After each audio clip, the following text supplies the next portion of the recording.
Hi friends, welcome to Blessy బంగారం.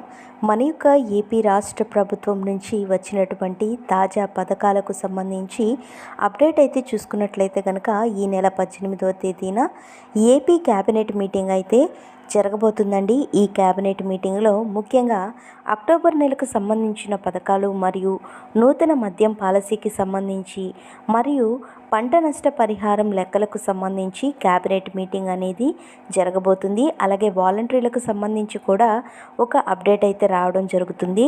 So దీనికి సంబంధించిన పూర్తి వివరాలు నేను మీకు తెలియజేస్తాను. మన ఛానల్ని మొదటిసారి చూస్తున్నట్లయితే ప్లీజ్ సబ్స్క్రైబ్ అవర్ ఛానల్. పక్కనే ఉన్న బెల్ ఐకాన్ని ట్యాప్ చేయండి. ఆల్ అనే ఆప్షన్ని యాక్టివేట్ చేసుకోండి. ప్లీజ్ ఫ్రెండ్స్ లైక్ చేయండి. గవర్నమెంట్ నుంచి వచ్చే ప్రతి చిన్న అప్డేట్ ఎప్పటికప్పుడు నేను మీకు తెలియజేస్తూ ఉంటాను.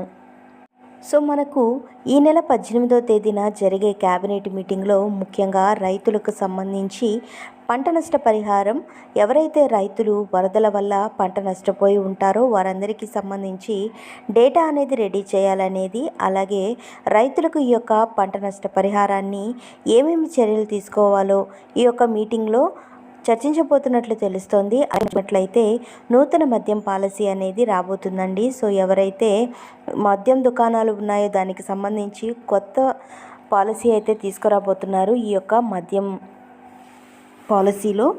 సో మనం అలాగే చూసుకున్నట్లయితే వాలంటీర్లకు సంబంధించి కూడా ఒక ముఖ్యమైన అప్డేట్ అయితే విడుదలయ్యే అవకాశం ఉంటుంది అని చెప్తున్నారు ఏపీ అధికార వర్గాలు. అంటే వాలంటీర్ల ఉద్యోగాలకు సంబంధించి జీవో అనేది విడుదల చేసే అవకాశం ఉన్నట్లు ఏపీ ప్రభుత్వం వారు చెబుతున్నారు. ఎందుకంటే కొత్త పెన్షన్ల పంపిణీకి వాలంటీర్ల సహాయం కావాలి అని ఏపీ ప్రభుత్వం నిర్ణయించుకుంది. కాబట్టి వారికి జీవో అయితే పర్మనెంట్ చేసే అవకాశం ఉందని, జీవో విడుదల చేసే అవకాశం ఉందనే ఉద్దేశంతోనే తెలుస్తోంది. సో ఈ క్యాబినెట్ మీటింగ్లో దీనికి సంబంధించి కూడా మనకు చర్చలు జరగబోతున్నట్లు తెలుస్తుంది.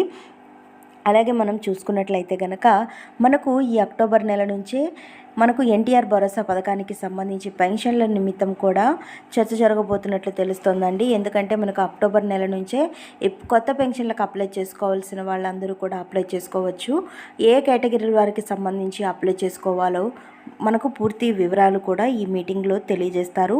అలాగే రైతులకు సంబంధించి ఒక ముఖ్యమైన అప్డేట్ అయితే విడుదలైంది. ఎవరైతే రైతులు పంట నష్ట పరిహారం పొందాలి అంటే పంట నమోదు అంటే ఈ పంట నందు నమోదు చేసుకుని ఉండాలి.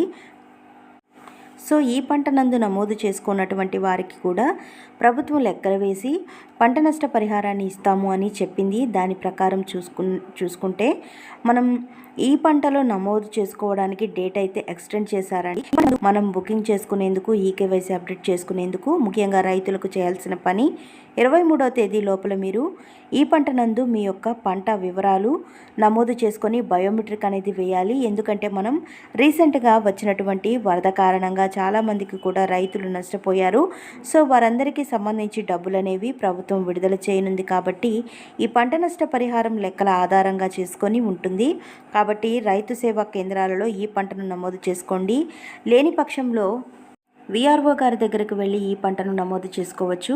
సో మనకు ఫైనల్గా సోషల్ ఆడిట్ అనేది రైతు సేవా కేంద్రాల ద్వారా మరియు గ్రామ సభల ద్వారా ఈ నెల 25వ తేదీన జరుగుతుంది. అయితే ఫైనల్ లిస్ట్ అనేది మనకు అంటే ఎంతమంది రైతులు పంట నష్టపోయారనేది ఈ నెల 30వ తేదీన విడుదల చేస్తారు. అది రైతు సేవా కేంద్రాలలో డిస్ప్లే చేస్తామని చెబుతున్నారు గవర్నమెంట్ అధికారులు.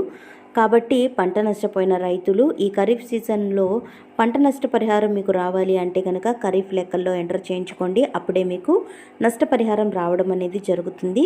సో ఫ్రెండ్స్ చూసారు కదా, ఇదండి మనకు వచ్చినటువంటి లేటెస్ట్ అప్డేట్.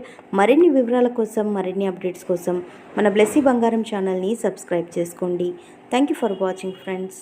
Thank you.